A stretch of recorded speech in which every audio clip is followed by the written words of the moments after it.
जय श्री राधे कृष्ण। ओम नमो भगवते वासुदेवाय नमः। आप सभी को जय मां कंजक चैनल की तरफ से सीता नवमी की हार्दिक शुभकामनाएं। आज की वीडियो के माध्यम से हम आपके सामने सीता नवमी की संपूर्ण व्रत कथा प्रस्तुत करने जा रहे हैं। उम्मीद करती हूँ कथा का पूरा फल लेने के लिए आप कथा को शुरू से लेकर अंत तक जरूर श्रवण करेंगे, क्योंकि कथा का पूरा फल हमें कथा को संपूर्ण सुनने से ही मिलता है। आधा अधूरा छोड़ने से हम सिर्फ पाप के भागीदार बनते हैं। तो चलिए आज की इस कथा को हम शुरू करते हैं। ओम नमो भगवते वासुदेवाय नमः। प्रभु श्री राम की प्रिय सीता जी को जानकी नाम से भी पुकारा जाता है। हिंदू धर्म में सीता नवमी के पावन दिवस का बहुत महत्व है। विशाख माह के शुक्ल पक्ष की नवमी तिथि के दिन माता सीता का जन्म हुआ था। इस शुभ दिवस को जानकी जयंती और जानकी नवमी भी कहा जाता है। सीता माता को देवी लक्ष्मी का अवतार कहा गया है। द्वापर युग में श्री राम की पत्नी बनी सीता ने अपने जीवन काल में बहुत ही कष्ट उठाए। राजा जनक की लाडली पुत्री सीता को विवाह के कुछ ही समय बाद 14 वर्ष का वनवास सहना पड़ा। मंथरा के बहकावे में आकर दशरथ राजा की एक रानी कैकेयी अपने पुत्र भरत को अयोध्या का राजा बनाना चाहती थी। इसलिए उसने दशरथ से वचन के नाम पर राम के लिए वनवास मांगा था। तब देवी सीता के पास 14 साल अपने पिता के पास चले जाने का अवसर था, लेकिन उन्होंने पतिव्रता नारी का उदाहरण पेश करते हुए श्री राम के साथ वन जाना चुना। वनवास के दौरान अनेक कष्ट सहे, फिर रावण द्वारा उनका हरण और अशोक वाटिका में भयंकर राक्षसियों के बीच रहना, फिर राम रावण युद्ध के बाद अयोध्या लौटकर श्री राम द्वारा त्यागे जाना। जीवन भर इतने कष्ट सहने के बाद भी धैर्य और समर्पण का परिचय देना ये केवल माता सीता ही कर सकती थी। लवकुश के लालन पालन के बाद जब उन्हें राम को सौंपा गया और माता सीता धरती में समाने लगी, ये करुण दृश्य किसी की भी आंखों में आंसू ला सकता है। उस वक्त धीर वीर श्री राम भी अपना आपा खो बैठे थे और सीता वापस ना लौटाने पर समस्त सृष्टि का विनाश कर देने पर उतारू हो गए थे। इन्हीं माता सीता के जीवन से जुड़ी कुछ रोचक कथाएं, उनके जन्म का तात्पर्य, सीता नवमी व्रत महात्म्य, पूजा विधि, फल प्राप्ति से जुड़ी जानकारी प्रस्तुत है। इस दिन जानकी माता की पूजा करने से मनोकामनाएं पूर्ण होती हैं। जिन लोगों का जीवन कष्ट में बीत रहा है, उन्हें अपनी पीड़ा से मुक्ति मिलती है। जानकी माता को त्याग और समर्पण की देवी भी कहा जाता है, इसलिए उनकी पूजा करने वाले पात्र भी ये देवीय गुण उतर आते हैं। जब किसी व्यक्ति में परोपकार, त्याग, सेवा भाव, प्रेम, समर्पण, सहानुभूति, विश्वास और सद्भाव का संचार होता है, तो क्लेश, ईर्ष्या, घमंड, नफरत, द्वेष, रोष और अविश्वास जैसे दूषण समाप्त हो जाते हैं। फिर उसकी समृद्धि और सुख शांति का दौर आने लगता है। इसके अलावा मानसिक व्यथा से पीड़ित पात्र और असाध्य रोगों से त्रस्त व्यक्ति को भी सीता नवमी व्रत से राहत और मुक्ति मिलती है। सीता जयंती के पावन दिवस पर पूजा और व्रत करने वाले जातक सुबह के समय ब्रह्म मुहूर्त में उठकर स्नान कर लें। उसके पश्चात सच्चे मन से व्रत और पूजा का संकल्प करें। इसके बाद एक चौकी पर साफ सुथरा लाल कपड़ा बिछा दें। फिर माता सीता और भगवान श्री राम की तस्वीर या मूर्ति उस पर विराजमान करें। इसके बाद पूरी जगह को गंगा जल के छिड़काव से शुद्ध करें। अब देवी सीता का श्रृंगार करके सुहाग का सामान अर्पित करें। इसके बाद रोली, मौली, फूल, चावल, धूप, दीप, फल व मिष्ठान अर्पित करें। माता सीता को प्रसन्न करने के लिए पूजा विधि में पीले रंग के फूल का इस्तेमाल करना चाहिए। तिल के तेल या गाय के घी से दीपक जलाएं और फिर माता की आरती उतारें। इसके बाद 108 बार माता सीता के मंत्रों का जप करें और सीता चालीसा का पाठ करें। शाम के समय भी माता सीता की पूजा करें और दान जरूर करें। महर्षि वाल्मीकि रचित रामायण के अनुसार सीता जनक राजा को जमीन के नीचे से मिली थी। कथा के अनुसार एक बार मिथिला में अकाल पड़ गया। ऋषियों ने जनक राजा को यज्ञ करने की सलाह दी ताकि वर्षा हो और प्रजा का कष्ट दूर हो जाए। यज्ञ समाप्ति के उपरांत जनक राजा ने अपने हाथों से हल जोतने का निश्चय किया। उसी समय उन्हें जमीन में धंसे एक पात्र से एक सुंदर कन्या मिली। राजा जनक ने उसे अपनी पुत्री के रूप में स्वीकार कर लिया। उस समय राजा जनक को और कोई संतान नहीं थी। हल का एक हिस्सा, जिसे सिद्ध कहते हैं, उसी से वे पात्र टकराया जिसमें बालिका सीता थी, इसलिए उनका नाम सीता रखा गया। वे जनक पुत्री बनी, इसलिए जानकी कही गई। जनक राजा की पुत्री सीता है, ये बात सब जानते हैं, लेकिन उन्हें वैदेही किस कारण कहते हैं, ये बात सब नहीं जानते। दरअसल राजा जनक का नाम मिथि अथवा विदेह रखा गया था, जिसकी कथा कुछ इस प्रकार है। एक बार महायज्ञ अनुष्ठान के लिए उदित नरेश निमि ने ब्रह्म ऋषि वशिष्ठ को आमंत्रित किया, लेकिन ब्रह्म ऋषि इस मंत्र को अनदेखा कर इंद्र का यज्ञ संपन्न करने के लिए चले गए, जिस पर निमि ने मृगु आदि मुनियों की मदद लेकर अपना यज्ञ पूरा किया।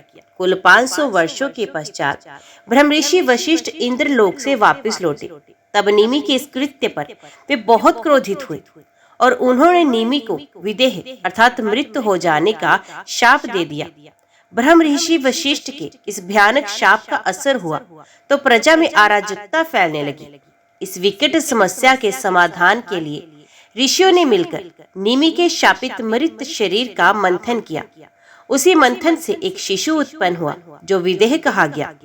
बाद में उन्हीं का नाम राजा जनक हुआ। इस तरह जनक राजा विदेह की पुत्री विदेही कही गई। मारवाड़ राज्य में देवदत्त नाम का एक प्रामाणिक ज्ञानी ब्राह्मण रहता था। उसकी भार्या शोभना अति सुंदर थी। ब्राह्मण जब आजीविका चलाने के लिए भिक्षा मांगने दूर देश जाता तो उसकी पत्नी गलत संगत में फंस गई, वे व्यभिचारिणी बन गई। जब उसका पर्दाफाश हुआ तो उसने दुष्ट के साथ मिलकर पूरे गांव को जलवा दिया। इस तरह ब्राह्मणी ने अपना सारा जीवन पाप कर्मों में लिप्त कर बिताया। पति से धोखा किया, इसलिए अगले जन्म वे चांडाल के घर जन्मी। निर्दोष गांव वालों को कष्ट दिया, इसलिए उसे भीषण कुष्ठ रोग हुआ। पूर्व जन्म में व्यभिचार आचरण के फल स्वरूप वे अंधी भी हो गई। इस तरह वे दर दर भटकने और असहनीय कष्ट उठाने को मजबूर हो गई। एक दिन वे कैलाशपुरी पहुंची।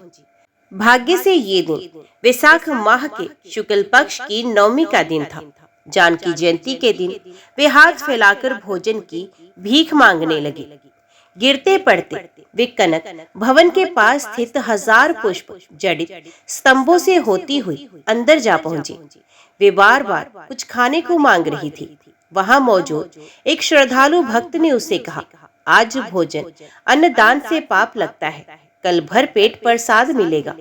ये बोलकर उसने दया करते हुए उसे तुलसी का पान और थोड़ा जल दिया। कुछ समय बाद भूख की मारी वे पापिन मृत्यु को प्राप्त हुई, लेकिन अनजाने में ही उसे सीता नवमी का व्रत पूर्ण हो गया, जिसके फल स्वरूप वे पाप से मुक्त हो गए। उसे स्वर्ग लोक में रहने को मिला। फिर अगले जन्म वे कामरूप देश के महाराजा जयसिंह की रानी बनी। इस तरह माता सीता की असीम कृपा से उसके समस्त रोग दोष और पापों का नाश हुआ और सद्गति उसको मिल गई। सीता माता के 3 रूप हैं, क्रिया शक्ति, इच्छा शक्ति और ज्ञान शक्ति। धरा से उत्पन्न होने के कारण देवी सीता को भूम आत्मजा भी कहा जाता है। अग्नि, सूर्य और चंद्रमा का प्रकाश माता सीता का स्वरूप कहा जाता है। रावण की कैद में सीता माता की परछाई कैद थी। असल सीता माता अग्निदेव के पास सुरक्षित थी।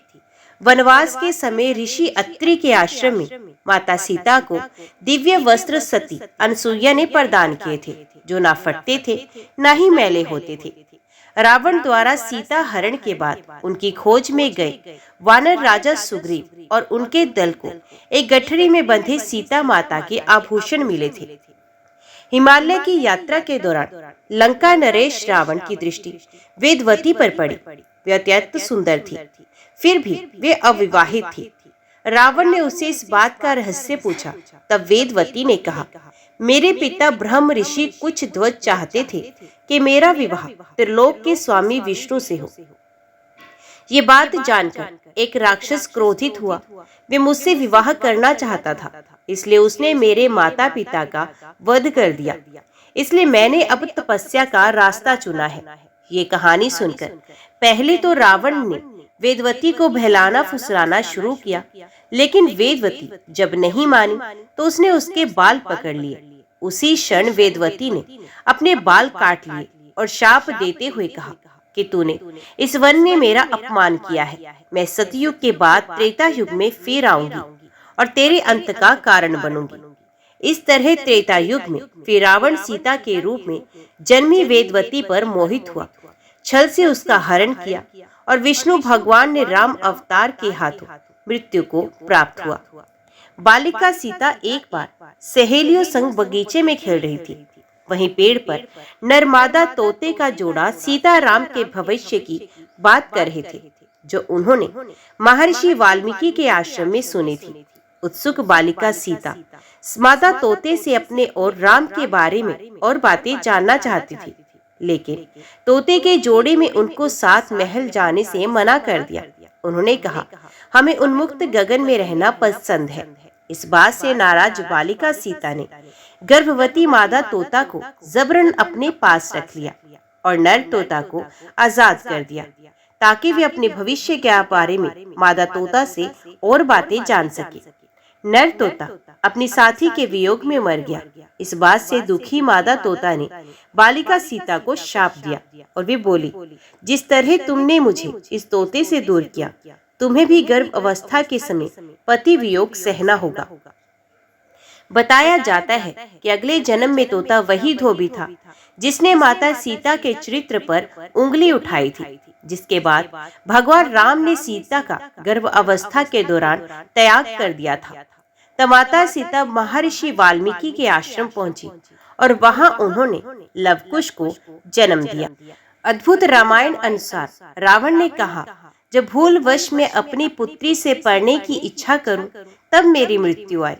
इसी ग्रंथ में कहा गया है कि एक समय गृत्समद नामक ब्राह्मण लक्ष्मी को पुत्री स्वरूप में पाने के लिए एक कलश में कुश के अग्रभाग से मंत्र उच्चारण के साथ दूध की बूंदें प्रवाहित किया करते थे। एक दिन वहां राक्षस राज रावण आया और उसने वहां सभी मुनियों को मारकर उनका थोड़ा थोड़ा रक्त उस कलश में भर लिया। फिर वे उसे लेकर अपनी रानी मंदोदरी के पास पहुंचा। उसने कहा, इसमें बहुत तीक्ष्ण विष है, इसे संभाल कर रखना। अपने दुराचारी पति की अपेक्षा से त्रस्त मंदोदरी ने अकेले में वे सारा रक्त विष जानकर पी लिया। इसी से वे गर्भवती होगी। उसे समझ नहीं आया कि वे क्या करे, रावण को क्या जवाब दे। जब रावण सरहादी पर्वत पर गया तो गर्भवती मंदोदरी तीर्थ यात्रा को निकल गई। वे कुरुक्षेत्र पहुंची, जहां उसने अपने गर्भ को एक घड़े में रख दिया और घड़ा जमीन में दफन कर दिया। उसके बाद वे सरस्वती नदी में स्नान करके वापस लंका नगरी लौट आई। कहा जाता है कि वही घड़ा जनक राजा को हल चलाते समय मिल गया था, जिसमें से सीता माता प्रकट हुई और रावण की कही बात अनुसार वे उसके मृत्यु का कारण भी बनी। सीता नवमी के इस पावन अवसर पर श्रवण कीजिए संपूर्ण रामायण का पाठ। बोलो सियापति रामचंद्र महाराज की जय। जय माँ सीता, जय श्री राम। श्री महादेव जी कहते हैं, पार्वती पूर्व काल की बात है। स्वयंभू मनु शुभ एवं निर्मल तीर्थ नैमिषारण्य में गोमती नदी के तट पर द्वादक्षर महामंत्र का जप करते थे। उन्होंने 1000 वर्ष तक लक्ष्मीपति भगवान श्रीहरि का पूजन किया। तब भगवान ने प्रकट होकर कहा, राजन मुझसे वर मांगो। तब स्वयंभू मनु ने बड़ी प्रसन्नता के साथ कहा, हे अच्युत, हे देवेश्वर, आप 3 जन्मों तक मेरे पुत्र हो। हे मैं पुत्र भाव से आप पुरुषोत्तम का भजन करना चाहता हूँ। उनके ऐसा कहने पर भगवान लक्ष्मीपति बोले, नृपश्रेष्ठ, तुम्हारे मन में जो अभिलाषा हो वे अवश्य पूर्ण होगी। तुम्हारा पुत्र होने में मुझे बड़ी प्रसन्नता होगी। जगत के पालन तथा धर्म की रक्षा का प्रयोजन उपस्थित होने पर भिन्न भिन्न समय में तुम्हारे जन्म लेने के पश्चात मैं भी तुम्हारे यहाँ अवतार लूंगा। अनग साधु पुरुषों की रक्षा, पापियों का विनाश और धर्म की स्थापना करने के लिए मैं प्रत्येक युग में अवतार लेता हूँ। इस प्रकार स्वयंभू मनु को वरदान देकर श्री हरि वहीं अंतर ध्यान हो गए। उन स्वयंभू मनु का पहला जन्म रघुकुल में हुआ। वहां के राजा दशरथ के नाम से प्रसिद्ध हुए। दूसरी बार वे वृष्ण वंश में वसुदेव के रूप में प्रकट हुए। फिर जब कलयुग के 1000 दिव्य वर्ष व्यतीत हो जाएंगे तो संभल नामक गांव में वे हरिगुप्त ब्राह्मण के रूप में उत्पन्न होंगे। उनकी पत्नी भी प्रत्येक जन्म में उनके साथ रही। अब मैं पहले श्री रामचंद्र जी के चरित्र का वर्णन करता हूँ, जिसके स्मरण मात्र से पापियों की भी मुक्ति हो जाती है। हिरण्यकशिपु और हिरणाक्ष नामक दैत्य दूसरा जन्म धारण करने पर महाबली कुंभकर्ण और रावण हुए। मुनिवर पुलस्त्य के विशर्वा नाम के एक धार्मिक पुत्र हुए, जिनकी पत्नी राक्षस राज सुमाली की कन्या थी। उसकी माता का नाम सुकेशी था, उसका नाम केकशी था। केकसी दृढ़ता पूर्वक व्रत का पालन करने वाली थी, किंतु एक दिन कामवेग की अधिकता से संध्या के समय उसने महामुनि विश्रवा के साथ रमण किया। अत समय के दोष से उसके गर्भ से 2 तमोगुणी पुत्र उत्पन्न हुए, जो बहुत ही बलवान थे। केकसी के गर्भ से एक शूर्पणखा नाम की कन्या भी हुई, जिसका मुख बड़ा ही विकराल था। कुछ काल के पश्चात उससे विभीषण का जन्म हुआ, जो सुशील, भगवत भक्त, सत्यवादी, धर्मात्मा और परम पवित्र था। रावण और कुंभकर्ण हिमालय पर्वत पर अत्यंत कठोर तपस्या के द्वारा मेरी आराधना करने लगे। रावण बड़ा दुष्ट आत्मा था। उसने बड़ा कठोर कर्म करके अपने मस्तक रूपी कमलों से मेरी पूजा की। तब मैंने प्रसन्नचित होकर उससे कहा, बेटा, तुम्हारे मन में जो कुछ हो उसके अनुसार वर मांगो। तब वे दुष्ट आत्मा बोला, देव, मैं संपूर्ण लोकों पर विजय पाना चाहता हूँ, अतः आप मुझे देवता, दानव और राक्षसों के द्वारा भी अवध्य कर दीजिए। पार्वती, मैंने उसके कथनानुसार वरदान दे दिया। वरदान पाकर उस महाप्रकर्मी राक्षस को बड़ा गर्व हो गया। वे देवता, दानव और मनुष्य तीनों लोकों के प्राणियों को पीड़ा देने लगा। उसके सताए हुए ब्रह्मा आदि देवता भय से आतुर हो भगवान लक्ष्मीपति की शरण में गए। सनातन प्रभु ने देवताओं के कष्ट और उसके दूर होने के उपाय को भलीभांति जानकर ब्रह्मा आदि संपूर्ण देवताओं से कहा, देवगण, मैं रघुकुल में राजा दशरथ के यहाँ अवतार धारण करूंगा और दुरात्मा रावण को बंधु बांधुओं सहित मार डालूंगा। मानव शरीर धारण करके मैं देवताओं के इस कंटक को उखाड़ फेंकूंगा। ब्रह्मा जी के शाप से तुम लोग भी गंधर्वों और अप्सराओं सहित वानर योनि में उत्पन्न हो और मेरी सहायता करो। देवादिदेव श्री विष्णु के ऐसा कहने पर संपूर्ण देवता इस पृथ्वी पर वानर रूप में प्रकट हुए। उधर सूर्य वंश में वैवस्वत मनु के पुत्र राजा इक्ष्वाकु हुए, जो समस्त राजाओं में श्रेष्ठ, महाबलवान और संपूर्ण धर्मज्ञों में श्रेष्ठ थे। उन्हीं की कुल परंपरा में महातेजस्वी तथा बलवान राजा दशरथ हुए, जो महाराज अज के पुत्र, सत्यवादी, सुशील एवं पवित्र आचार विचार वाले थे। उन्होंने अपने पराक्रम से समस्त भूमंडल का पालन किया और सब राजाओं को अपने अपने राज्य पर स्थापित किया। कौशल नरेश की एक सर्वांग सुंदरी कन्या थी, जिसका नाम कौशल्या था। राजा दशरथ ने उसी के साथ विवाह किया। तदंतर मगध राजकुमारी सुमित्रा उनकी द्वितीय पत्नी हुई। कैकेयी नरेश की कन्या कैकेयी, जिसके नेत्र कमलदल के समान विशाल थे, महाराज दशरथ की तीसरी भार्या हुई। इन तीनों धर्म पत्नियों के साथ धर्मपरायण होकर राजा दशरथ पृथ्वी का पालन करने लगे। अयोध्या नाम की नगरी, जो सरयू नदी के तट पर है, महाराज की राजधानी थी। वे सब प्रकार के रत्नों से भरी पूरी और धन धान्य से संपन्न थी। वे सोने की 4 दीवारी से घिरी हुई और ऊंचे ऊंचे नगर द्वारों से सुशोभित थी। धर्मात्मा राजा दशरथ अनेक मुनिवरों और अपने पुरोहित महात्मा वशिष्ठ जी के साथ उस पुरी में निवास करते थे। उन्होंने वहां अकंटक राज्य किया। वहां भगवान पुरुषोत्तम अवतार धारण करने वाले थे। अतएव वे पवित्र नगरी अयोध्या कहलाई। परमात्मा के उस नगर का नाम भी परम कल्याणमय है। जहां भगवान विष्णु विराजते हैं, वही स्थान परम पद हो जाता है। वहां सब कर्मों का बंधन काटने वाला मोक्ष सुलभ होता है। राजा दशरथ ने समस्त भूमंडल का पालन करते हुए पुत्र कामना से वैष्णो याग के द्वारा श्री हरि का यजन किया।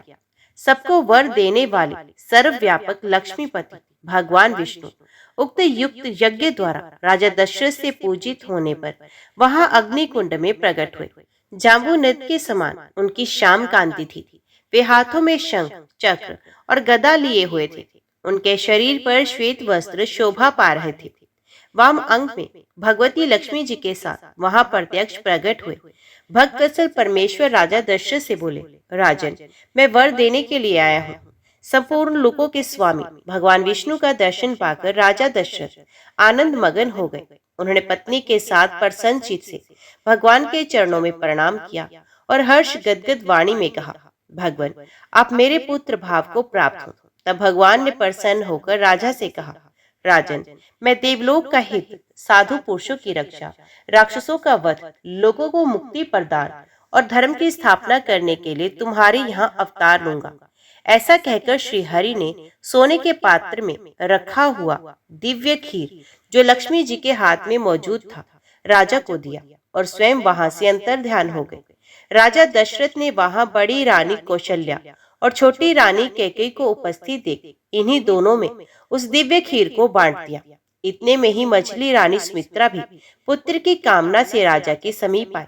उन्हें देख कौशल्या और कैकेयी ने तुरंत ही अपने अपने खीर में से आधा आधा निकालकर उनको दे दिया।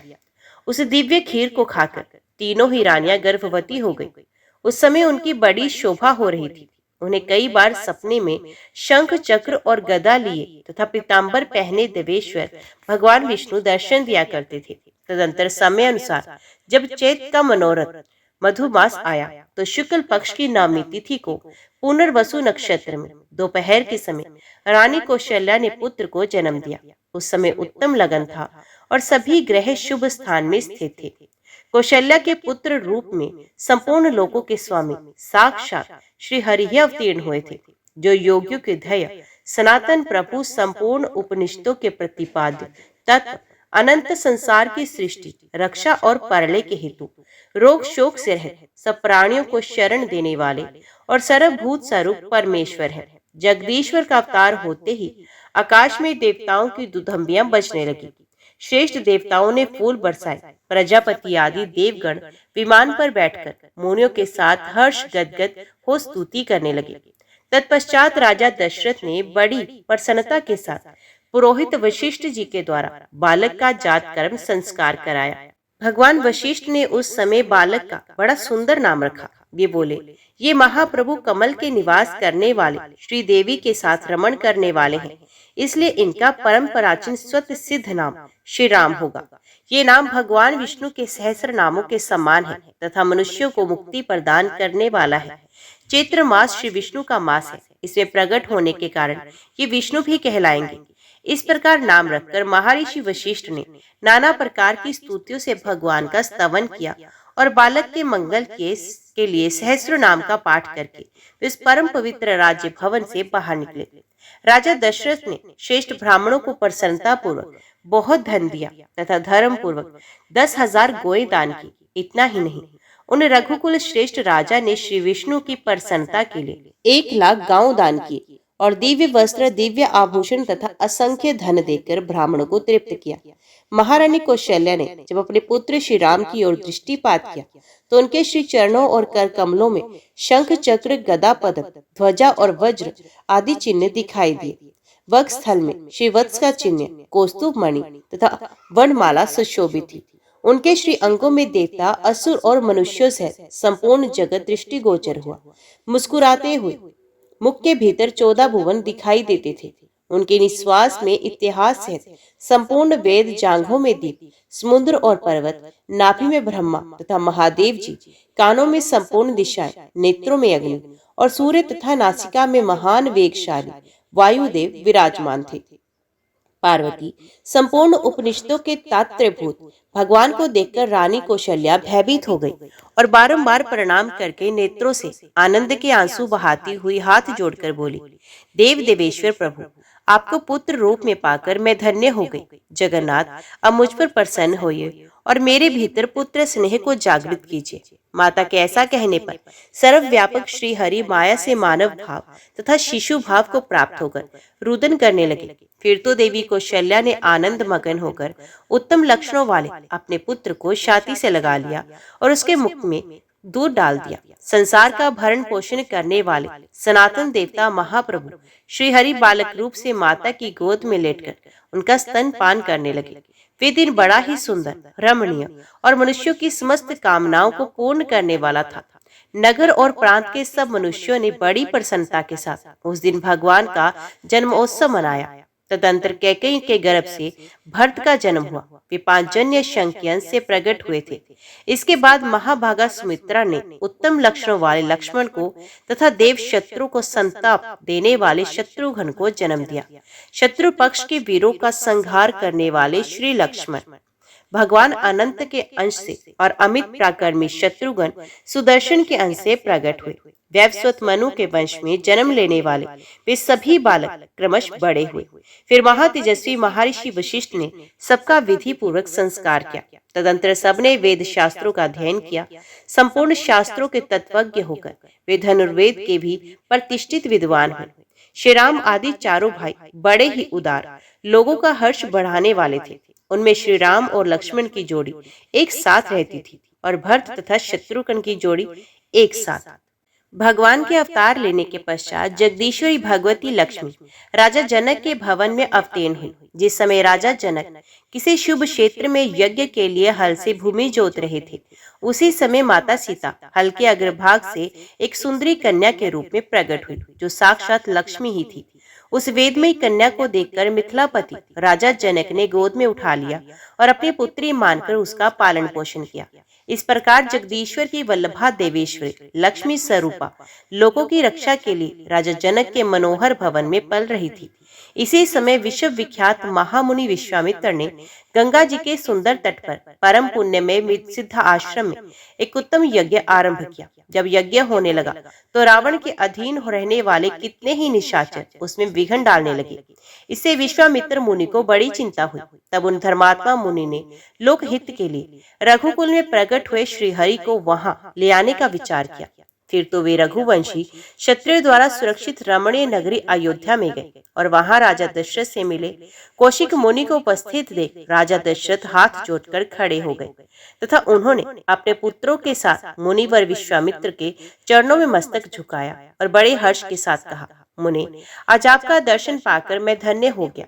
तत्पश्चात उन्हें उत्तम आसन पर बिठाकर राजा ने विधि पूर्वक सत्कार किया और पुनः प्रणाम करके पूछा, महर्षि, मेरे लिए क्या आज्ञा है? तब महातपस्वी विश्वामित्र अत्यंत प्रसन्न होकर बोले, राजन, आप मेरे यज्ञ की रक्षा के लिए श्री रामचंद्र जी को मुझे दे दीजिए। इनके समीप रहने से मेरे यज्ञ में पूर्ण सफलता मिलेगी।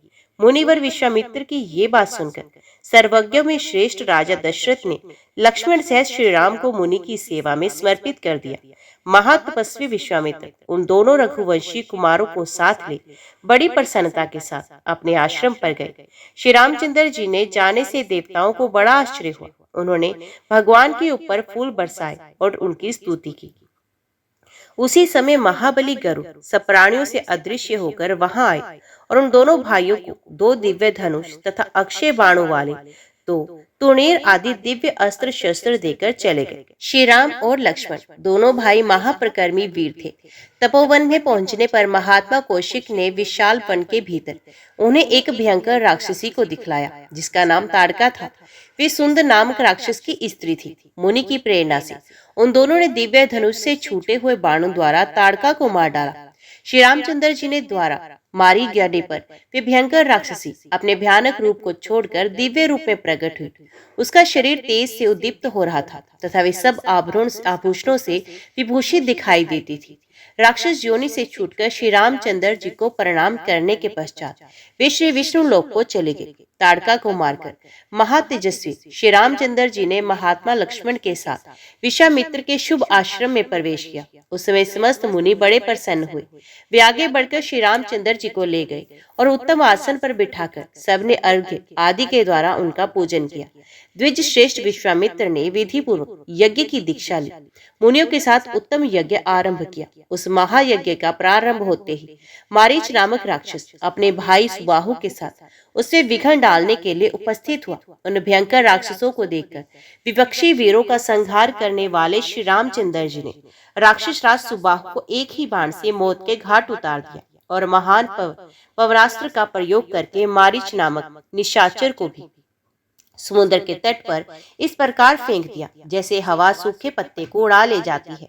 श्री रामचंद्र जी के इस महान पराक्रम को देखकर राक्षस श्रेष्ठ मारीच ने हथियार फेंक दिया और एक महान आश्रम में वे तपस्या करने के लिए चला गया। महान यज्ञ के समाप्त होने के बाद महातेजस्वी विश्वामित्र ने प्रसन्नचित्त से श्री रघुनाथ जी का पूजन किया। वे मस्तक पर काकपक्ष धारण किए हुए थे। उनके शरीर का वर्ण नील कमल दल के समान श्याम था तथा नेत्र कमल दल के समान विशाल थे। मुनि श्रेष्ठ कौशिक ने उन्हें छाती से लगाकर उनका मस्तक सूंघा और स्तवन किया। इसी बीच में मिथिला के सम्राट राजा जनक ने श्रेष्ठ ब्राह्मणों के द्वारा वाजपेयी यज्ञ आरंभ किया। विश्वामित्र आदि सब महर्षि उस यज्ञ को देखने गए। उनके साथ रघुकुल श्रेष्ठ श्री राम और लक्ष्मण भी थे।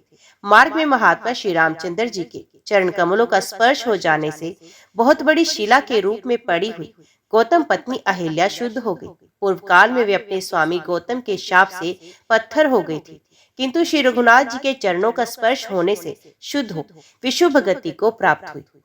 तदंतर दोनों रघु कुमारों के साथ मिथिला नगरी में पहुंचकर सभी मुनिवरों का मन प्रसन्न हो गया। महाबली राजा जनक ने महान सौभाग्यशाली महर्षियों को आया देख आगे बढ़कर उन्हें प्रणाम और पूजन किया।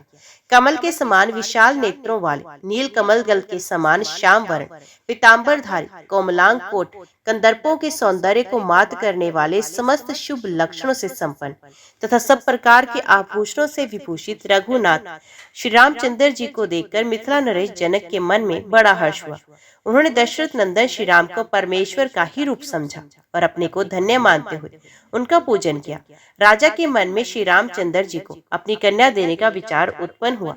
ये दोनों कुमार रघुकुल में उत्पन्न हुए हैं। इस प्रकार दोनों भाइयों का परिचय पाकर राजा ने उत्तम वस्त्र और आभूषणों के द्वारा धर्म पूर्वक उनका सत्कार किया और मधुपर्क आदि के विधि से संपूर्ण महर्षियों का भी पूजन किया। तत्पश्चात यज्ञ समाप्त होने पर कमल नयन श्री राम ने शंकर जी के दिव्य धनुष को भंग करके जनक किशोरी सीता जी को जीत लिया। उस पराक्रमी महान शुल्क से अत्यंत संतुष्ट होकर मिथिला नरेश ने सीता को श्री रामचंद्र जी की सेवा में देने का निश्चय कर लिया। तत्पश्चात राजा जनक ने महाराज दशरथ के पास दूत भेजा। धर्मात्मा राजा दशरथ अपने दोनों पुत्र भरत और शत्रुघ्न को साथ लेकर वशिष्ठ वामदेव आदि महर्षियों और सेना के साथ मिथिला में आए और जनक के सुंदर भवन में उन्होंने जनवासा किया। फिर शुभ समय में मिथिला नरेश ने श्री राम का सीता के साथ और लक्ष्मण का उर्मिला के साथ विवाह कर दिया। उनके भाई कुशध्वज के दो सुंदर कन्याएं थी जो मांडवी और श्रुतकीर्ति के नाम से प्रसिद्ध थी। वे दोनों सभी शुभ लक्षणों से संपन्न थी। उनमें से मांडवी के साथ भरत का, श्रुतकीर्ति के साथ शत्रुघ्न का विवाह हुआ। इस प्रकार वैवाहिक उत्सव समाप्त होने पर महाबली राजा दशरथ मिथिला नरेश से पूजित हो दहेज का सम्मान ले पुत्रों पुत्र वधुओं सेवकों अश्वगज आदि सैनिकों तथा नगर और प्रांत के लोगों के साथ अयोध्या को प्रस्थित हुए। मार्ग में महाप्रकर्मी तथा परम प्रतापी परशुराम जी मिले जो हाथ में फरसा लेकर क्रोध में भरे हुए सिंह की भांति खड़े थे। वे शत्रु के लिए काल रूप थे और श्री रामचंद्र जी के पास युद्ध की इच्छा से आ रहे थे। रघुनाथ जी को सामने पाकर परशुराम जी ने इस प्रकार कहा, महाबाहु श्री राम, मेरी बात सुनो।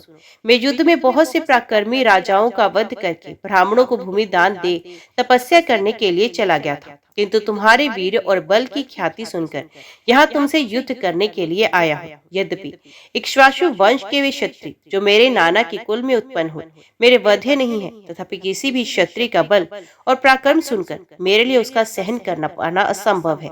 इसलिए उदार रघुवंशी वे तो मुझे युद्ध का अवसर दो। सुना है तुमने शंकर जी के धनुष को तोड़ डाला है। ये वैष्णव धनुष भी उसी के मान समान शत्रुओं का संहार करने वाला है। तुम अपने पराक्रम से इसकी प्रत्यंचा चढ़ा दो तो मैं तुमसे हार मान लूंगा, अथवा यदि मुझे देखकर तुम्हारे मन में भय समा गया हो तो मुझ बलवान के आगे अपने हथियार नीचे डाल दो और मेरी शरण में आ जाओ। परशुराम जी के ऐसा कहने पर परम प्रतापी श्री रामचंद्र जी ने वे धनुष ले लिया, साथ ही उनसे अपनी वैष्णवी शक्ति को भी खींच लिया। शक्ति से वियोग होते ही पराक्रमी परशुराम कर्म भ्रष्ट ब्राह्मण की भांति वीर और तेज से हीन हो गए। उन्हें तेजोहीन देखकर समस्त क्षत्रिय साधु साधु कहते हुए बारंबार श्री रामचंद्र जी की सराहना करने लगे। रघुनाथ जी ने उस महान धनुष को हाथ में लेकर अनायास उसकी प्रत्यंचा चढ़ा दी और बाण का संधान करके विस्मय से पड़ गए। परशुराम से पूछा, ब्राह्मण, इस श्रेष्ठ बाण से आपका कौन सा कार्य करूं? आपके दोनों लोकों का नाश कर दूं या आपके पुण्य द्वारा उपार्जित स्वर्गलोक का ही अंत कर दूं?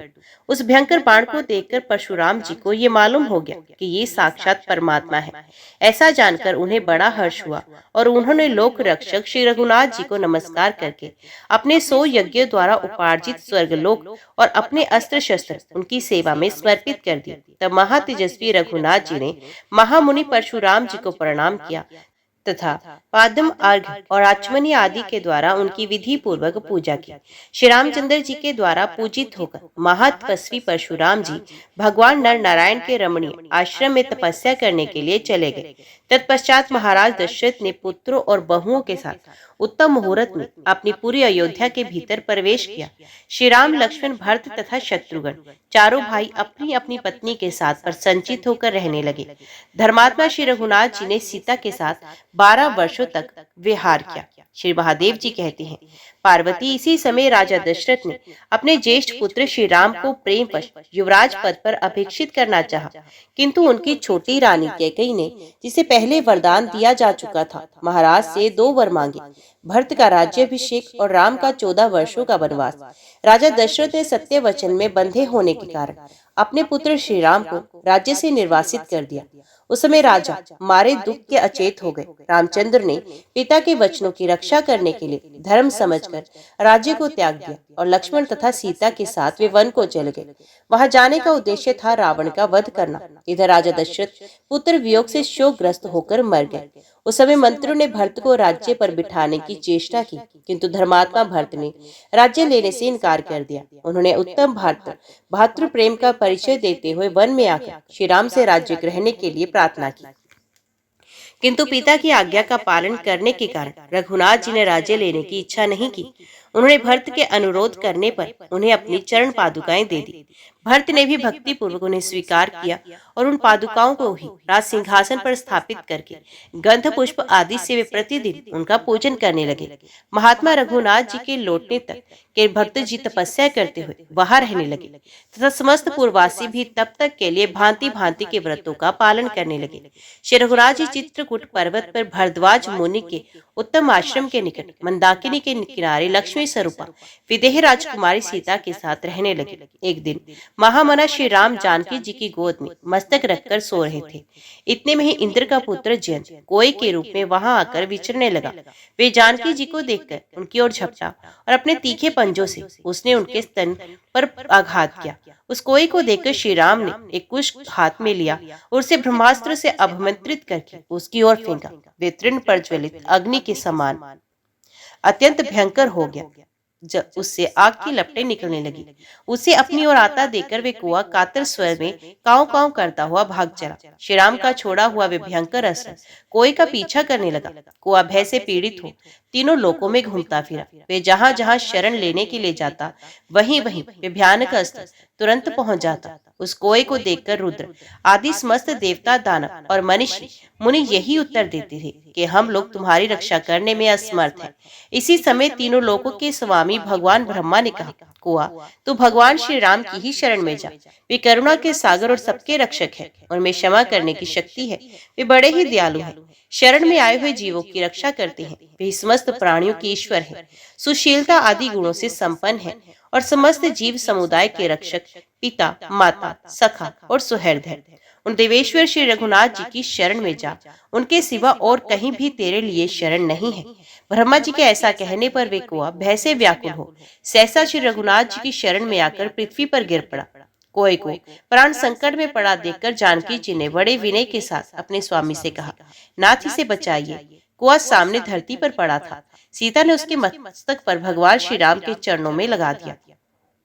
तब करुणा रूपी अमृत के सागर भगवान श्री राम ने कोए के अपने हाथ से उठाया और दया से द्रवित होकर उसकी रक्षा की। दयानिधि श्री रघुनाथ जी ने कोई से कहा, काक डरो मत, मैं तुम्हें अभिदान देता हूँ, अब तुम सुखपूर्वक अपने स्थान को जाओ। तब एक कुआ श्री राम और सीता को बार बार प्रणाम करके श्री रघुनाथ जी के द्वारा सुरक्षित हो शीघ्र ही स्वर्गलोक को चला गया।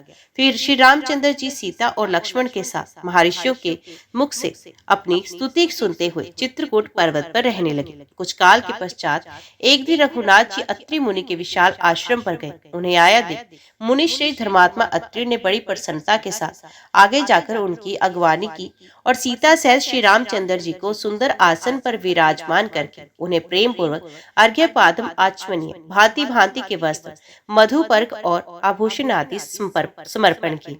मुनि की पत्नी अनसुया देवी ने भी प्रसन्नता पूर्वक सीता को परम उत्तम दिव्य वस्त्र और चमकीले आभूषण भेंट किए। फिर दिव्य अन्न पान और भक्ष्य भोजन आदि के द्वारा मुनि ने तीनों को भोजन कराया। मुनि के द्वारा प्रभक्ति से पूजित होकर लक्ष्मण से श्री राम वहां बड़ी प्रसन्नता के साथ एक दिन रहे। सवेरे उठकर उन्होंने महामुनि से विदा मांगी और उन्हें प्रणाम करके वे जाने को तैयार हुए। मुनि ने आज्ञा दे दी। तब कमल नयन श्री राम महर्षियों से भरे हुए दंडक वन में गए। वहां अत्यंत भयंकर विराट नामक राक्षस निवास करता था। उसे मारकर वे शरभंग मुनि के उत्तम आश्रम पर गए। शरभंग ने श्री रामचंद्र जी का दर्शन किया। इसे तत्काल पाप मुक्त होकर वे ब्रह्मलोक को चले गए। तत्पश्चात श्री रघुनाथ जी सुतीक्षण अगस्त्य तथा अगस्त्य के भाई के आश्रम पर गए। उन सबने उनका भलीभांति सत्कार किया। इसके बाद वे गोदावरी के उत्तम तट पर पंचवटी में रहने लगे। वहां उन्होंने दीर्घ काल तक बड़े सुख से निवास किया। धर्म का अनुष्ठान करने वाले तपस्वी मुनिवर वहां जाकर अपने स्वामी राजा विलोचन श्री राम का पूजन किया करते थे। उन मुनियों ने राक्षसों से प्राप्त होने वाले अपने भय की भी भगवान को सूचना दी।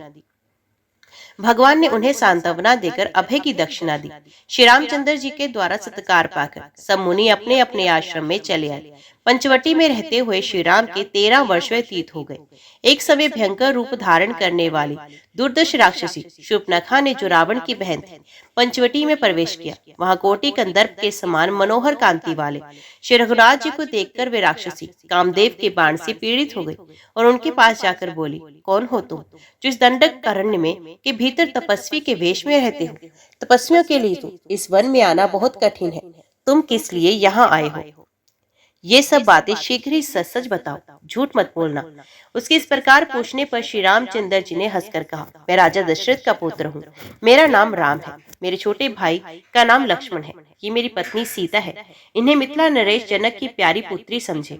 मैं पिता के आदेश का पालन करने के लिए इस वन में आया हूँ। हम तीनों महर्षियों का हित करने की इच्छा से इस महान वन में विचरते हैं। सुंदरी, तुम मेरे आश्रम पर किस लिए आई हो? तुम कौन हो और किसके कुल में उत्पन्न हुई हो? ये सारी बातें मुझे बताओ। राक्षसी बोली, मैं मुनिवरी विश्वव्रा की पुत्री और रावण की बहन हूँ। मेरा नाम शूर्पणखा है। मैं तीनों लोकों में विख्यात हूँ। मेरे भाई ने ये दंडकारण्य मुझे दे दिया है। मैं इस महान वन में ऋषि महर्षियों को खाती हुई विचरती रहती हूँ। तुम एक श्रेष्ठ राजा जान पड़ते हो। तुम्हें देखकर मैं कामदेव के बाणों से पीड़ित हो रही हूँ और तुम्हारे साथ बेखट के रमण करने के लिए यहाँ आई हूँ। राजन, तुम मेरे पति हो जाओ। मैं तुम्हारी सती को सीता को अभी खा जाऊंगी। ऐसा कहकर वे राक्षसी सीता को खा जाने के लिए उद्यत हुई। ये देखकर श्री रामचंद्र जी ने तलवार उठाकर उसके नाक और कान काट दिए। तब विकराल मुख वाली वे राक्षसी भयभीत हो रोती हुई शीघ्र ही खर नामक निशाचर के घर गई और वहां उसने श्री राम की सारी करतूत कह सुनाई। ये सुनकर खर कई हजार राक्षसों और दूषण तथा तीसरा को साथ लेकर शत्रु सुदन श्री रामचंद्र जी से युद्ध करने के लिए आया। किंतु श्री राम ने उस भयानक वन में काल और अंत के समान प्राणांतकारी बाणों द्वारा उन विशालकाय राक्षसों का अनायास ही संहार कर डाला।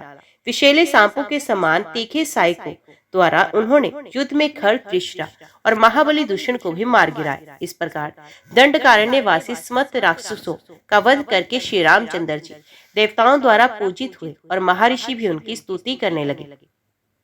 तत्पश्चात भगवान श्री राम, सीता और लक्ष्मण के साथ दंडकारण्य में रहने लगे। शूर्पणखा से राक्षसों के मारे जाने का समाचार सुनने पर रावण क्रोध से मूर्छित हो उठा और दुरात्मा मारीच को साथ लेकर जनस्थान में आए। पंचवटी में पहुंचकर दशशीष रावण ने मारीच को माया में मृग के रूप में राम के आश्रम पर भेजा। वे राक्षस अपने पीछे आते हुए दोनों दशरथ कुमारों को आश्रम से दूर हटा ले गया। इसी बीच में रावण ने अपने वध की इच्छा से श्री रामचंद्र जी की पत्नी सीता जी को हर लिया। सीता जी को हरी जाती हुई देखकर गर्थों के राजा महाबली जटायु ने श्री रामचंद्र जी के प्रति स्नेह होने के कारण उस राक्षस के साथ युद्ध किया, किंतु शत्रु विजयी रावण ने अपने बाहुबल से जटायु को मार गिराया और राक्षसों से घिरी हुई लंकापुरी में प्रवेश किया। वहां अशोक वाटिका में सीता को रखा और श्री रामचंद्र जी के बाणों के मृत्यु की अभिलाषा रखकर वे अपने महल में चला गया। इधर श्री रामचंद्र जी मृग रूपधारी मारीच नामक राक्षस को मारकर भाई लक्ष्मण के साथ जब पुनः आश्रम में आए तब उन्हें सीता नहीं दिखाई दी। सीता को कोई राक्षस हर ले गया। ये जानकर दशरथ नंदन श्री राम को बहुत शोक हुआ और वे संतप्त होकर विलाप करने लगे। वन में घूम घूम कर उन्होंने सीता की खोज करना शुरू किया। उसी समय मार्ग में महाबली जटायु पृथ्वी पर गिरे दिखाई दिए। उनके पैर और पंख कट गए थे और तथा सारा अंग लहूलुहान हो रखा था। उन्होंने इस अवस्था में देख श्री रामचंद्र जी को बड़ा विस्मय हुआ। उन्होंने पूछा, अहो, किसने तुम्हारा वध किया? जटायु ने श्री रामचंद्र जी को देखकर धीरे धीरे कहा, रघुनंदन, आपकी पत्नी को महाबली रावण ने हर लिया है। उसी राक्षस के हाथ से मैं युद्ध में मारा गया। इतना कहकर जटायु ने प्राण त्याग दिए। श्री राम ने वैदिक विधि से उनका दाह संस्कार किया और उन्हें अपना सनातन धाम प्रदान किया, जो योगियों को ही प्राप्त होता है। श्री रघुनाथ जी के प्रसाद से गीत को भी परम पद की प्राप्ति हुई। उन पक्षीराज को श्री हरि का स्वारूप्य मोक्ष मिला। तदंतर माल्यवान पर्वत पर जाकर मातंग मुनि के आश्रम पर वे महाभागा धर्मपरायण शबरी से मिले। वे भगवत भक्तों में श्रेष्ठ थी। उसने श्री राम लक्ष्मण को आते देख आगे बढ़कर उनका स्वागत और सत्कार किया। प्रणाम करके आश्रम में कुश के आसन पर उन्हें बिठाया। फिर चरण धोकर वन के सुगंधित फूलों से भक्ति पूर्वक उनका पूजन किया। उस समय शबरी का हृदय आनंद मगन हो रहा था। वे दृढ़ता पूर्वक उत्तम व्रत का पालन करने वाली थी। उसने दोनों रघु कुमारों को सुगंधित एवं मधुर फल मूल निवेदन किए। उन फलों को भोग लगाकर भगवान ने शबरी को मोक्ष प्रदान किया। पंपा सरोवर की ओर जाते समय उन्होंने मार्ग में भयानक रूपधारी कबंध नामक राक्षस का वध किया। उसको मारकर महाप्रकर्मी श्री राम ने उसे जला दिया। इससे वे स्वर्गलोक में चला गया। इसके बाद महाबली श्री रघुनाथ जी ने शबरी तीर्थ को अपने शारंग धनुष की कोटि से गंगा और गया के समान पवित्र बना दिया। ये महान भगवत भक्तों का तीर्थ है। इसका जल जिसके उदर में पड़ेगा उसका शरीर संपूर्ण जगत के लिए वंदनीय हो जाएगा। इसमें तनिक भी संदेह नहीं। ऐसा कहकर श्री रामचंद्र जी ऋष्यमुख पर्वत पर गए। वहां पंपा सरोवर के तट पर हनुमान नामक वानर से उनकी भेंट हुई। हनुमान जी के कहने से उन्होंने सुग्रीव के साथ मित्रता की और सुग्रीव के अनुरोध से वानर राज वाली को मारकर सुग्रीव को ही उसके राज्य पर अभिषिक्त कर दिया। तत्पश्चात जानकी जी का पता लगाने के लिए वानर राज सुग्रीव ने हनुमान आदि वानर वीरों को भेजा। पवन नंदन हनुमान जी को समुद्र को लांघकर लंका नगरी में प्रवेश किया और दृढ़ता पूर्वक पातिव्रत्य का पालन करने वाली सीता जी को देखा। वे उपवास करने के कारण दुर्बल, दीन और अत्यंत शोकग्रस्त थी। उनके शरीर पर मैल जम गई थी तथा वे मलिन वस्त्र पहने हुए थे। उन्हें श्री रामचंद्र जी की दी हुई पहचान देकर हनुमान जी ने उनसे भगवान का समाचार निवेदन किया। फिर विदेह राजकुमारी को भली भांति आश्वासन दिया। उन्होंने उस सुंदर उद्यान को नष्ट कर डाला। तदंतर दरवाजे का खंभा उखाड़कर उसे हनुमान जी ने वन की रक्षा करने वाले सेवकों, 5 सेनापतियों, 7 मंत्री कुमारों तथा रावण के एक पुत्र को मार डाला। इसके बाद रावण के दूसरे पुत्र मेघनाथ के द्वारा वे स्वेच्छा से बंध गए। फिर राक्षस राज रावण से मिलकर हनुमान जी से उससे वार्तालाप किया और अपनी पूंछ में लगाई हुई आग से समूची लंकापुरी को दग्ध कर डाला। फिर सीता जी के दिए हुए चिन्ह को लेकर वे लौट आए और कमल नयन श्री रामचंद्र जी से मिलकर सारा हाल बताते हुए बोले, मैंने सीता जी का दर्शन किया है। इसके बाद सुग्रीव सहित श्री रामचंद्र जी बहुत से वानरों के साथ समुद्र के तट पर गए। वहां जाकर उन्होंने अपनी सेना का पड़ाव डाल दिया। रावण के एक छोटे भाई थे जो विभीषण के नाम से प्रसिद्ध थे। वे धर्मात्मा, सत्य प्रतीक और महान भगवत भक्तों में श्रेष्ठ थे। श्री रामचंद्र जी को आया जान विभीषण अपने बड़े भाई रावण को, राज्य को तथा पुत्र और स्त्री को भी छोड़कर उनकी शरण में चले गए। हनुमान जी के कहने से श्री रामचंद्र जी ने विभीषण को अपनाया और उन्हें अभयदान देकर राक्षसों के राज्य पर अभिषिक्त किया। तत्पश्चात समुद्र को पार करने की इच्छा से श्री रामचंद्र जी उसकी शरण में गए, किंतु प्रार्थना करने पर भी उसकी गतिविधि में कोई अंतर होता ना देख महाबली श्री राम ने शारंग धनुष हाथ में लिया और बाण समूहों की वर्षा करके समुद्र को सुखा दिया। तब सरिताओं के स्वामी समुद्र ने करुणा सागर के भगवान की शरण में जा उनका विधिवत पूजन किया। इसी श्री रघुनाथ जी ने वर्ण अस्त्र का प्रयोग करके पुनः सागर को जल से भर दिया। फिर समुद्र के ही कहने से उन्होंने उस पर वानरों के लाए हुए पर्वतों के द्वारा पुल बंधवाया। उसी से सेना सहित लंकापुरी में जाकर अपनी बहुत बड़ी सेना को ठहराया। उसके बाद वानरों और राक्षसों में खूब युद्ध हुआ।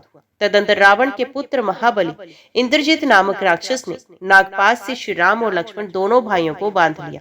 उस समय गरुड़ ने आकर उन्हें उन अस्त्रों से के बंधन से मुक्त कराया। महाबली वानरों के द्वारा बहुत से राक्षस मारे गए। रावण का छोटा भाई कुंभकर्ण बड़ा बलवान वीर था। उसको श्री राम ने युद्ध में अग्निशिखा के समान तेजस्वी बाणों से मौत के घाट उतार दिया। तब इंद्रजीत को बड़ा क्रोध हुआ और उसने ब्रह्मास्त्र के द्वारा वानरों को मार गिराया। उस समय हनुमान जी श्रेष्ठ औषधियों से युक्त पर्वतों को उठा ले आए। उसको छूकर बहने वाली वायु के स्पर्श से सभी वानर जी उठे। तब परम उदार लक्ष्मण ने अपने तीखे बाणों से जैसे इंद्र ने वृत्तासुर को मारा था उसी प्रकार इंद्रजीत को मारकर गिराया। अब स्वयं रावण ही संग्राम में श्री रामचंद्र के साथ युद्ध करने के लिए निकला। उसके साथ चतुरंगनी सेना और महाबली मंत्री भी थे।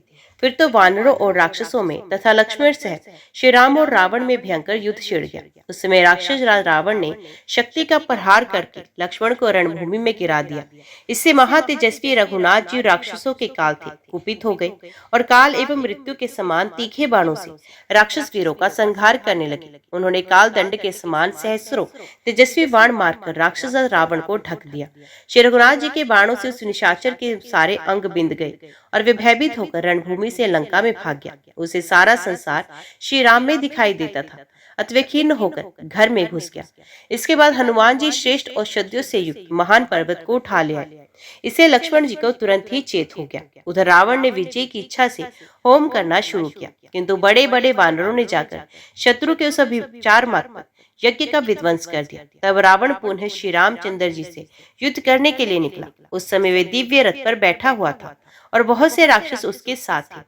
ये देख इंद्र ने भी अपने दिव्य अश्वों से जुते हुए सारथी सहित दिव्य रथ को श्री रामचंद्र जी के लिए भेजा। मातली के लाए हुए उस रथ पर बैठकर श्री रघुनाथ जी देवताओं के मुख से अपनी स्तुति सुनते हुए राक्षस के साथ युद्ध करने लगे। तदंतर श्री राम और रावण में भयंकर शास्त्रों द्वारा 7 दिन और 7 रातों तक घोर युद्ध हुआ। सब देवता विमानों पर बैठकर उस महायुद्ध को देख रहे थे। रघुकुल श्रेष्ठ श्री रामचंद्र जी ने अनेकों बार रावण के मस्तक काटे, किंतु मेरे वरदान से उसके फिर नए नए मस्तक निकल आते थे। तब श्री रघुनाथ जी ने उस दुरात्मा का वध करने के लिए महाभयंकर और कालअग्नि के समान तेजस्वी ब्रह्मास्त्र का प्रयोग किया। श्री रामचंद्र जी का छोड़ा हुआ वे अस्त्र रावण की छाती छेद कर धरती को चीरता हुआ रसातल में चला गया। वहां सर्पों ने उस बाण का पूजन किया। वे महाराक्षस प्राणहीन होकर पृथ्वी पर गिरा और मर गया। इससे संपूर्ण देवताओं का हृदय हर्ष से भर गया। वे संपूर्ण जगत के गुरु महात्मा श्री राम पर फूलों की वर्षा करने लगे। गंधर्वराज गाने और अप्सराएं नाचने लगी। पवित्र वायु चलने लगी और सूर्य की प्रभा स्वच्छ हो गई। मुनि सिद्ध देवता गंधर्व और किन्नर भगवान की स्तुति करने लगे।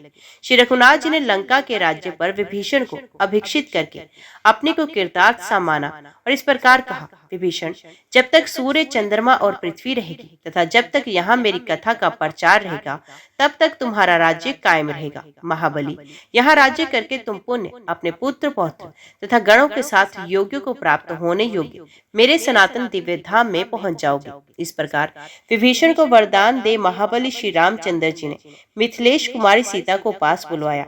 यद्यपि वे सर्वथा पवित्र थी तो भी श्री राम ने भरी सभा में उनके प्रति बहुत से निंदित वचन कहे। पति के द्वारा निंदित होते पर सती साध्वी सीता अग्नि पर ज्वलित करके उसमें प्रवेश करने लगी। माता जानकी को अग्नि में प्रवेश करते देख शिव और ब्रह्मा आदि सभी देवता भय से व्याकुल हो उठे और श्री रघुनाथ जी के पास जाकर हाथ जोड़कर बोले, महाबाहु श्री राम, आप अत्यंत पराक्रमी हैं, हमारी बात सुने।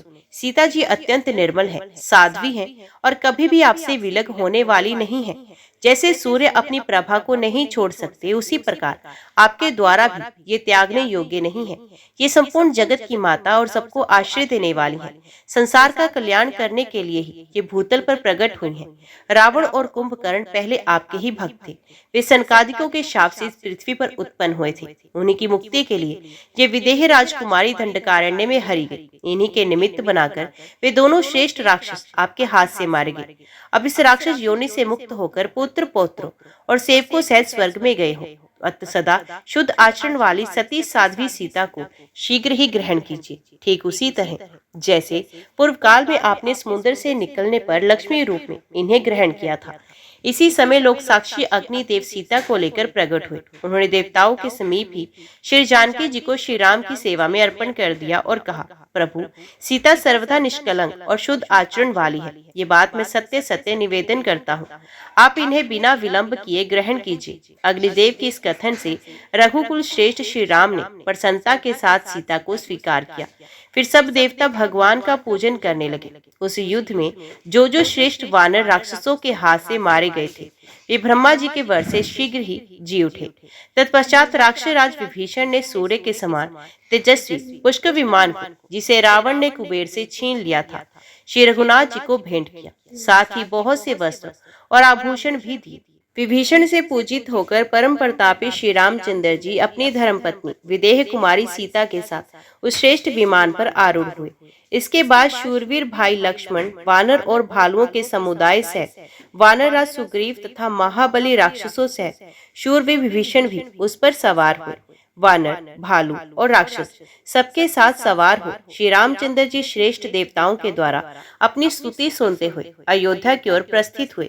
भरद्वाज मुनि के आश्रम पर जाकर सत्य पराक्रमी श्री राम ने हनुमान जी को भरत के पास भेजा। वे निषादों के गांव में जाकर विष्णु भक्त घू से मिले और उनसे श्री रामचंद्र जी के आने का समाचार कहकर नंदीग्राम को चले गए। वहां श्री रामचंद्र जी के छोटे भाई भरत से मिलकर उन्होंने श्री रामचंद्र जी के शुभ आगमन का समाचार कह सुनाया। हनुमान जी के द्वारा श्री रघुनाथ जी के शुभ आगमन की बात सुनकर भाई तथा सुहृदों के साथ भरत जी को बड़ी प्रसन्नता हुई। फिर वायु नंदन हनुमान जी पुनः श्री रामचंद्र जी के पास लौट आए और भरत का समाचार उनसे कह सुनाया। तत्पश्चात श्री रामचंद्र जी ने अपने छोटे भाई लक्ष्मण और सीता के साथ तपस्वी भरद्वाज मुनि को प्रणाम किया और फिर मुनि ने भी पकवान, फल, मूल, वस्त्र और आभूषण आदि के द्वारा भाई सहित श्री राम का स्वागत सत्कार किया।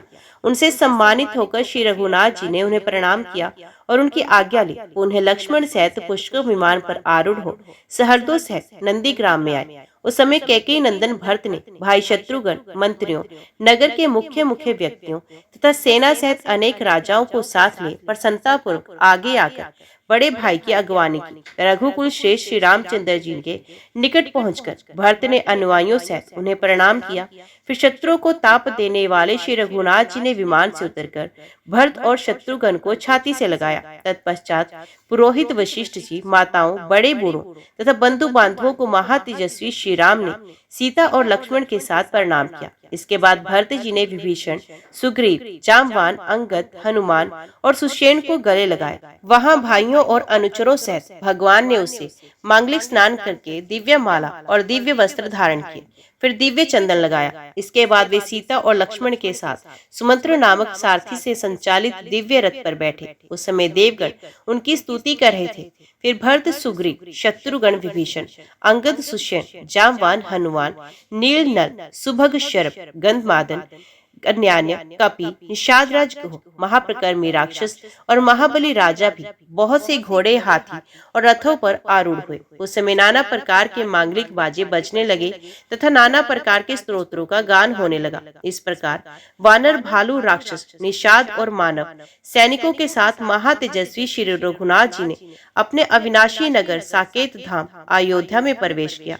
मार्ग में उस राजनगरी की शोभा देखते हुए श्री रघुनाथ जी को बारंबार अपने पिता महाराज दशरथ की याद आने लगी। तत्पश्चात सुग्रीव, हनुमान और विभीषण आदि भगवत भक्तों के पावन चरणों के पढ़ने से पवित्र हुए राजमहल में उन्होंने प्रवेश किया।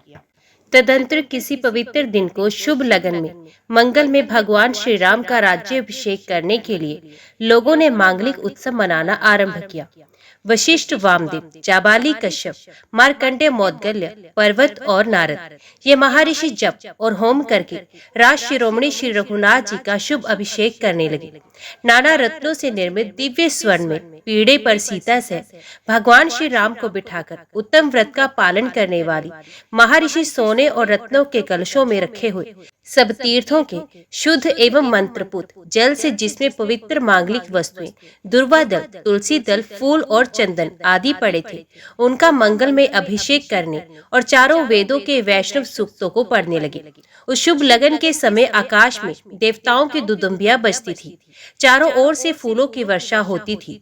वेदों के पारगामी मुनियों ने दिव्य वस्त्र, दिव्य आभूषण, दिव्य गंध और नाना प्रकार के दिव्य पुष्पों से श्री सीता देवी के साथ श्री रघुनाथ जी का श्रृंगार किया। उस समय लक्ष्मण ने दिव्य शस्त्र और चवर धारण किए।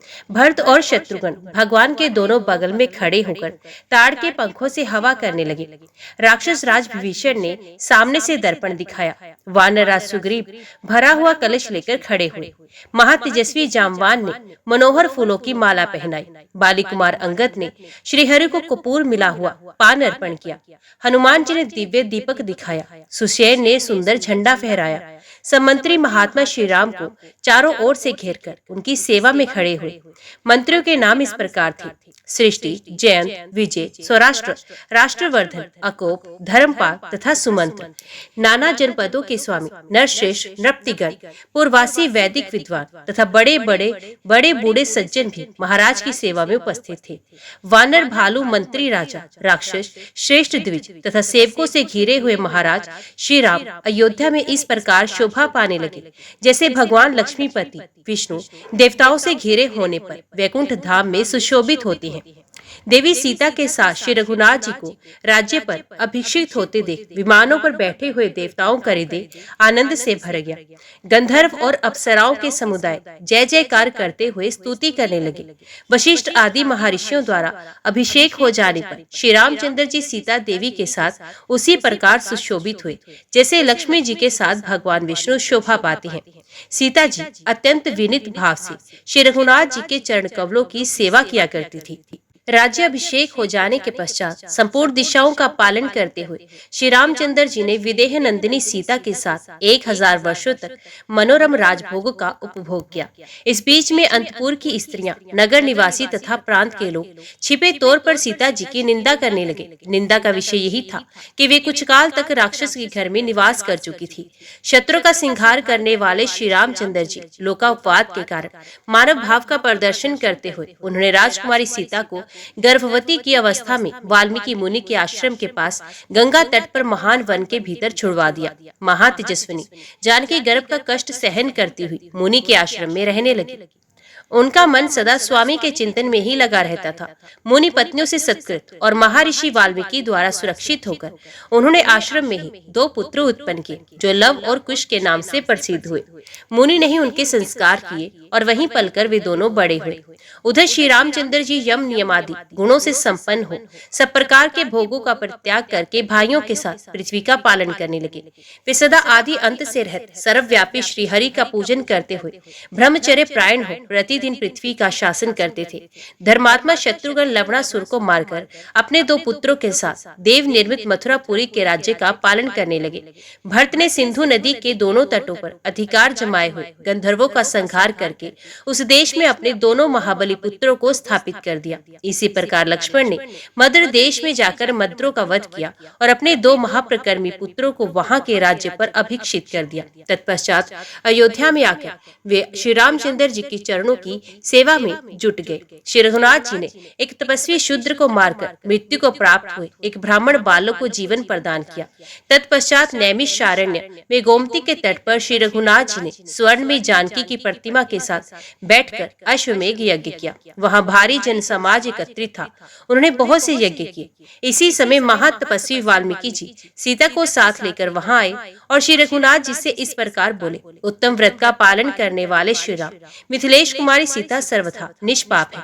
यह अत्यंत निर्मल और सती साध्वी स्त्री है। जैसे प्रभा सूर्य से पृथक नहीं होती, उसी प्रकार ये भी कभी आपसे अलग नहीं होती। आप भी पाप के संपर्क से रहते हैं, फिर भी आपने इनका त्याग कैसे किया? श्री राम बोले, ब्राह्मण, मैं जानता हूँ आपके कथनानुसार जानकी सर्वथा निष्पाप है। बात यह है कि सती साध्वी सीता को दंडकारण्य में रावण ने हर लिया था। मैंने उस दुष्ट को युद्ध में मार डाला। उसके बाद सीता ने अग्नि में प्रवेश करके जब अपने को शुद्ध प्रमाणित कर दिया, तब मैं धर्ममत इन्हें लेकर पुनः अयोध्या में आया। यहाँ आने पर इनके प्रति नगर निवासियों में महान अपवाद फैला। यद्यपि ये तब भी सदाचारिणी ही थी, तो भी लोक अपवाद के कारण मैंने इन्हें आपके निकट छोड़ दिया। अतः अब केवल मेरे ही चिंतन में संलग्न रहने वाली सीता को उचित है कि ये लोगों के संतोष के लिए राजाओं और महर्षियों के सामने अपनी शुद्धता का विश्वास दिलाए। मुनियों और राजाओं की सभा में श्री रामचंद्र जी ने ऐसा कहने पर सती सीता ने उनके प्रति अपना अनन्य प्रेम दिखलाने के लिए सब लोगों को आश्चर्य में डालने वाला प्रमाण उपस्थित किया। वे हाथ जोड़कर सबके सामने उसी भरी सभा में बोली, यदि मैं श्री रघुनाथ जी के सिवा अन्य किसी पुरुष का मन से चिंतन भी ना करती हूँ, तो हे पृथ्वी देवी, तो मुझे अपने अंक में स्थान दो। यदि मैं मन, वाणी और क्रिया द्वारा केवल श्री रघुनाथ जी की ही पूजा करती हूँ, तो हे माता पृथ्वी, तो मुझे अपने अंक में स्थान दो। महात्मा जानकी को परमधाम में चलने के लिए उदित जान पक्षीराज गरुड़ अपनी पीठ पर रत्न में सिंहासन लिए रसातल से प्रकट हुए। इसी समय पृथ्वी देवी भी प्रत्यक्ष रूप से प्रकट हुई। उन्होंने मिथिलेश कुमारी सीता को दोनों हाथों से उठा लिया और स्वागत पूर्वक अभिनंदन करके उन्हें सिंहासन पर बिठाया। सीता देवी को सिंहासन पर बैठी देख देवगण धारावाहिक रूप से उनके ऊपर फूलों की वर्षा करने लगे तथा दिव्य अप्सराओं ने उनका पूजन किया। फिर वे सनातनी देवी गरुड़ पर आरूढ़ हो पृथ्वी के ही मार्ग से परम धाम को चलेगी। जगदीश्वरी सीता पूर्व भाग में दासी गणों से घिरकर योगियों को प्राप्त होने योग्य सनातन परम धाम में स्थित हुई। सीता को रसातल में प्रवेश करते देख सब मनुष्य साधुवाद देते हुए उच्च स्वर से कहने लगे, वास्तव में ये सीता देवी परम साध्वी है। सीता के अंतर ध्यान हो जाने से श्री रामचंद्र जी को बड़ा शोक हुआ। वे अपने दोनों पुत्रों को लेकर मुनियों और राजाओं के साथ अयोध्या में आए। तदंतर दीर्घ काल के पश्चात उत्तम व्रत का पालन करने वाले श्री रामचंद्र जी की माताएं काल धर्म को प्राप्त हो पति के समीप स्वर्गलोक में चलेगी। कठोर व्रत का पालन करने वाले श्री रघुनाथ जी ने 11,000 वर्षों तक धर्मपूर्वक राज्य का पालन किया। एक दिन काल तपस्वी का वेश धारण करके श्री रामचंद्र जी के भवन में आया और इस प्रकार बोला, महाभाग श्री राम, मुझे ब्रह्मा जी ने भेजा है। रघुश्रेष्ठ, मैं उनका संदेश कहता हूँ, आप सुने। मेरी और आपकी बातचीत हम ही दोनों तक सीमित रहनी चाहिए। इस बीच में जो यहाँ प्रवेश करे वे वध के योग्य होगा। ऐसा ही होगा, ये प्रतिज्ञा करके श्री रामचंद्र जी ने लक्ष्मण को दरवाजे पर पहरा देने के लिए बिठा दिया और स्वयं काल के साथ वार्तालाप करने लगे। उस समय काल ने कहा, श्री राम, मेरे आने का जो कारण है उसे आप सुने। देवताओं ने आपसे कहा था कि आप रावण और कुंभकर को मारकर 11,000 वर्षों तक मनुष्य लोक में निवास करें। उनके ऐसा कहने पर आप इस भूतल पर अवतीर्ण हुए थे। वे समय अब पूरा हो गया, अतः अब आप परम धाम को बधारे, जिससे सब देवता आपसे स्नात हो। महाबाहु, श्री राम ने एवं वस्तु कहकर काल का अनुरोध स्वीकार किया। उन दोनों में अभी बातचीत हो ही रही थी कि महातपस्वी दुर्वासा मुनि राजद्वार पर आ पहुंचे और लक्ष्मण से बोले, राजकुमार, तुम शीघ्र जाकर रघुनाथ जी को मेरे आने की सूचना दो। ये सुनकर लक्ष्मण ने कहा, ब्राह्मण, इस समय महाराज के समीप जाने की आज्ञा नहीं है। लक्ष्मण की बात सुनकर मुनिश्रेष्ठ दुर्वासा को बड़ा क्रोध हुआ। वे बोले, यदि तुम श्री रामचंद्र जी से नहीं मिलवाओगे तो शाप दे दूंगा। लक्ष्मण जी ने शाप के भय से श्री रामचंद्र जी को महर्षि दुर्वासा के आगमन की सूचना दे दी। तब सब भूतों को भय देने वाले कालदेव वहीं अंतर ध्यान हो गए। महाराज श्री राम ने दुर्वासा के आने पर उनका विधिवत पूजन किया। उधर रघुश्रेष्ठ लक्ष्मण ने अपने बड़े भाई की प्रतिज्ञा को याद करके सरयू के जल में स्थित हो अपने साक्षात स्वरूप में प्रवेश किया। उस समय उनके मस्तक पर सहस्रों फल शोभा पाने लगे। उनके श्री अंगों की कांति कोटि चंद्रमाओं के समान जान पड़ती थी। वे दिव्य माला और दिव्य वस्त्र धारण किए दिव्य चंदन के अनुलेप से सुशोभित हो रहे थे। सहस्रों नाग कन्याओं से घिरे हुए भगवान अनंत दिव्य विमान पर बैठकर परमधाम को चले गए। लक्ष्मण के परम धाम गमन का हाल जानकर श्री रघुनाथ जी ने इस लोक से जाने का विचार किया। उन्होंने अपने पुत्र वीरवर कुश को कुशावती में और लव को द्वारवती में धर्म पूर्वक अपने अपने राज्य पर स्थापित किया। उस समय भगवान श्री राम के अभिप्राय को जानकर समस्त वानर और महाबली राक्षस अयोध्या में आ गए। विभीषण, सुग्रीव, जामवान, पवन कुमार हनुमान, नील नल सुषेण और निषाद रथ गोह भी वहां पहुंचे। महामना शत्रुघ्न भी अपने वीर पुत्रों को राज्य पर अभिषिक्त करके श्री राम पालित अयोध्या नगरी में आए। वे सभी महात्मा श्री राम को प्रणाम करके हाथ जोड़कर कहने लगे, रघुश्रेष्ठ, आप परमधाम में पधारने को तैयार हैं। ये जानकर हम सब लोग आपके साथ चलने को आए हैं। प्रभु, आपके बिना हम क्षण भर भी जीवित रहने में समर्थ नहीं हैं, तो हम भी साथ ही चलेंगे। उनके ऐसा कहने पर श्री रघुनाथ जी ने बहुत अच्छा कहकर उनकी प्रार्थना स्वीकार की। तत्पश्चात उन्होंने राक्षस राज विभीषण से कहा, तुम धर्म पूर्वक राज्य का पालन करो, मेरी प्रतिज्ञा व्यर्थ ना होने दो। जब तक चंद्रमा, सूर्य और पृथ्वी कायम है, तब तक प्रसन्नता पूर्वक राज्य भोगो, फिर योग्य समय आने पर मेरे परम धाम को प्राप्त होगे। ऐसा कहकर श्री रामचंद्र जी ने इक्ष्वाकु कुल के देवता श्री रंगशाही सनातन भगवान विष्णु के अर्चा विग्रह को विभीषण के लिए समर्पित कर दिया।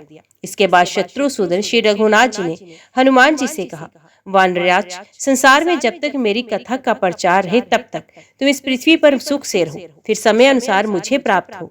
हनुमान जी से ऐसा कहकर वे जामवान से बोले, पुरुषश्रेष्ठ, द्वापर युग आने पर मैं पुनः पृथ्वी का भार उतारने के लिए यदुकुल में अवतार लूंगा और तुम्हारे साथ युद्ध करूंगा, अतः तुम यहीं रहो। उपर्युक्त व्यक्तियों से ऐसा कहकर श्री रामचंद्र जी ने अन्य सभी वानरों और भालुओं से कहा, तुम सब लोग मेरे साथ चलो।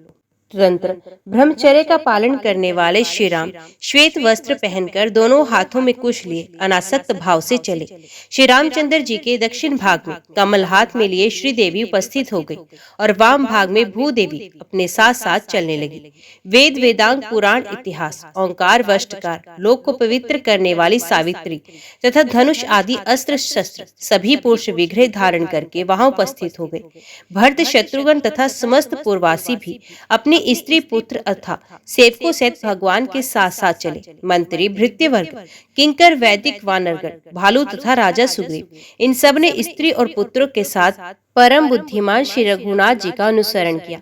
इतना ही नहीं, समीपवर्ती पशु, पक्षी तथा समस्त स्थावर जंगम प्राणी भी महात्मा रघुनाथ जी के साथ गए। उस समय श्री रामचंद्र जी को भी जो भी देख लेते वे ही उनके साथ लग जाते थे, उनमें से कोई भी पीछे नहीं लौटता था। तदंतर अयोध्या में 3 योजन दूर जाकर जहाँ नदी का प्रवाह पश्चिम की ओर था, भगवान ने अनुयायियों सहित पुण्य सलीला सरयू में प्रवेश किया। उस समय पितामह ब्रह्मा जी सब देवताओं और ऋषियों के साथ आकर रघुनाथ जी की स्तुति करते हुए बोले, श्री विष्णु, आइए, आपका कल्याण हो। बड़े सौभाग्य की बात है जो आप यहाँ पधारे हैं। मानद, अब आप अपने देवोपम भाइयों के साथ अपने वैष्णव स्वरूप में प्रवेश कीजिए, वही आपका सनातन रूप है। देव, आप ही संपूर्ण विश्व की गति है, कोई भी आपके स्वरूप को वास्तव में नहीं जानते। आप अचिंत्य, महात्मा, अविनाशी और सबके आश्रय हैं। भगवान, आप आइए। उस समय भगवान श्री राम ने अपने स्वरूप में प्रवेश किया। भरत और शत्रुघ्न शंख और चक्र के अंश थे। वे दोनों महात्मा दिव्य तेज से संपन्न हो अपने तेज में मिल गए। तब शंख, चक्र, गदा और पद्म धारण किए हुए चतुर्भुज भगवान विष्णु के रूप में स्थित हो श्री रामचंद्र जी श्री और भूदेवियों के साथ विमान पर आरूढ़ हुए। वहां दिव्य कल्प वृक्ष के मूल भाग में सुंदर सिंहासन पर भगवान विराजमान हुए। उस समय सब देवता उनकी स्तुति कर रहे थे। श्री रामचंद्र जी के पीछे जो वानर, भालू और मनुष्य आए थे, उन्होंने सरयू के जल का स्पर्श करते ही सुखपूर्वक प्राण त्याग दिए और श्री रघुनाथ जी की कृपा से सबने दिव्य रूप धारण कर लिया। उनके अंगों में दिव्य हार और दिव्य वस्त्र शोभा पा रहे थे। वे दिव्य मंगलमय कांति से संपन्न थे। असंख्य देहधारियों से घिरे हुए राजीव विलोचन भगवान श्री राम उस विमान पर आरूढ़ हुए। उस समय देवता, सिद्ध, मुनि और महात्माओं से पूजित होकर वे अपने दिव्य, अविनाशी एवं सनातन धाम में चले गए। पार्वती, जो मनुष्य श्री रामचंद्र जी के चरित्र के एक या आधे श्लोक को पढ़ता अथवा सुनता या भक्ति पूर्वक स्मरण करता है, वे कोटि जन्मों के उपार्जित ज्ञाता ज्ञात पाप से मुक्त हो स्त्री, पुत्र एवं बंधु बांधवों के साथ योगियों को प्राप्त होने योग्य विष्णु लोक में अनायास ही चला जाता है। देवी, ये मैंने तुमसे श्री रामचंद्र जी के महान चरित्र का वर्णन किया है। तुम्हारी प्रेरणा से मुझे श्री रामचंद्र जी की लीलाओं के कीर्तन का शुभ अवसर प्राप्त हुआ। इससे मैं अपने को धन्य मानता हूँ। जय श्री राम। आज की वीडियो में इतना ही। उम्मीद करती हूँ वीडियो आपको पसंद आई होगी। वीडियो पसंद आई हो तो वीडियो को लाइक और चैनल को सब्सक्राइब जरूर कीजिएगा। जय श्री राम लिखकर कमेंट बॉक्स में अपनी हाजिरी और अपने सुझाव देना ना भूलिएगा। तो मिलते हैं अगली कथा अगली वीडियो के साथ। तब तक के लिए देखते व सुनते रहिए। जय मां कंजक, जय माता दी।